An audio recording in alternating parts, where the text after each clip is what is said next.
Dạ Noel đang ở đâu, có biết giờ con đang sầu bi. Người con xem như tri kỷ nay cùng vội quay lưng mà đi. Giờ là lúc Noel vừa đến nhưng vẫn không có ai yêu con thì một mình lang thang trên con phố giống như mọi khi. Lonely Noel, ông hãy ban cho con một cô người yêu để cô ấy mang hơi ấm xua tan không gian buồn hiu. Dù đến không có xấu xí ôm yêu bao nhiêu thì con cũng chịu, chỉ cần ban cho con cảm giác mà con đang thiếu.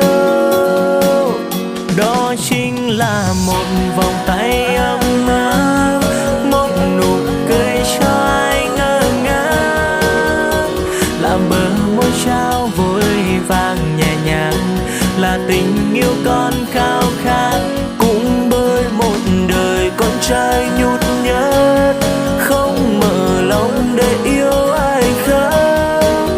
Hạ sao thu sang đông mang gió mưa về, đôi chân buồn lang thang trong đêm Noel muộn màng. Noel muộn màng. Noel